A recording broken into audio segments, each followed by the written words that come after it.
ایک حافظ قرآن ہر روز جب بادشاہ کے محل میں بچوں کو مدرسہ پڑھانے جاتا تو رانی روزانہ اسے محل کی کھڑکی سے دیکھتی۔ اس کا چہرہ اتنا زیادہ حسین اور نورانی تھا کہ رانی کی نظریں اس پر سے ہٹتی ہی نہیں تھیں۔ پھر دیکھتے دیکھتے رانی کے دل میں گناہ کی خواہش پیدا ہو گئی۔ وہ اس حافظ قرآن پر فدا ہو گئی، مگر یہ محبت نہیں بلکہ نفس کی خواہش تھی، شیطان کا بچھایا ہوا جال تھا۔ ایک دن رانی نے موقع پا کر دھوکے سے حافظ قرآن کو محل میں بلا لیا۔ اس نے نوکرانی سے کہا کہ جا کر حافظ قرآن کو یہ کہہ کر میرے پاس لے آؤ کہ رانی کو قرآن پاک کی چند آیتیں سیکھنی ہیں۔ حافظ سادہ دل انسان تھا، اس نے یہی سمجھا کہ شاید واقعی رانی کے دل میں ہدایت کی طلب جاگ اٹھی ہے، اس لیے وہ بے جھجک محل چلا گیا۔ جب وہ اندر داخل ہوا تو رانی نے دروازہ بند کر دیا۔ کمرے میں سناٹا تھا، وہ دونوں اکیلے تھے۔ اسی لمحے رانی نے اپنی بری نیت ظاہر کر دی اور کہا، میں تم پر فدا ہو چکی ہوں، میری بات مان لو۔ حافظ قرآن گھبرا گیا، اس کا دل کانپ اٹھا۔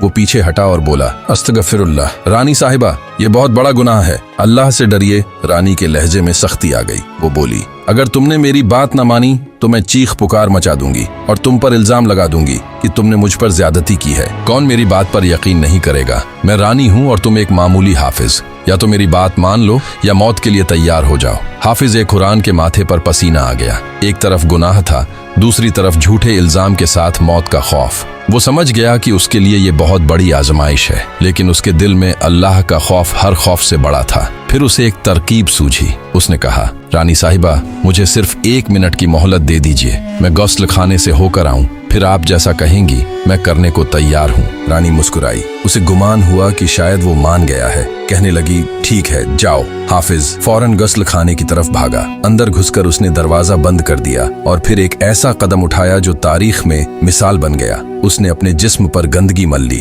چہرہ پر، ہاتھوں پر، کپڑوں پر، ہر طرف، یہاں تک کہ اس کی صورت ہی بدل گئی اور شدید بدبو پھیل گئی۔ رانی باہر منتظر تھی۔ جب حافظ باہر نکلا اور رانی کی نظر اس پر پڑی تو وہ چیخ اٹھی، یہ تم نے کیا کر لیا؟ یہ کیسی حالت بنا لی ہے؟ حافظ نے روتے ہوئے کہا، رانی صاحبہ اب بھی آپ کی خواہش باقی ہے تو میں حاضر ہوں۔ رانی نفرت اور گھن سے پیچھے ہٹ گئی، اس کی ساری خواہش لمحوں میں ختم ہو چکی تھی۔ وہ چلائی، نکل جاؤ یہاں سے، فوراً نکل جاؤ۔ حافظ قرآن نے جاتے جاتے کہا، رانی صاحبہ جسم تو دھویا جا سکتا ہے مگر گناہ سے آلودہ روح کو کون پاک کرے گا؟ یہ کہہ کر وہ وہاں سے چلا گیا۔ رانی وہیں کھڑی رہ گئی۔ اسے احساس ہوا کہ جس انسان کا ایمان اتنا مضبوط ہو وہ اللہ کے ہاں کتنا بلند مرتبہ رکھتا ہے۔ اس حافظ قرآن نے اپنے جسم کو گندا کر کے اپنی روح کو بچا لیا۔ کہتے ہیں اس دن کے بعد اس حافظ قرآن کے جسم سے ایک ایسی خوشبو آتی تھی کہ لوگ سونگھ کر دیوانے ہو جاتے تھے۔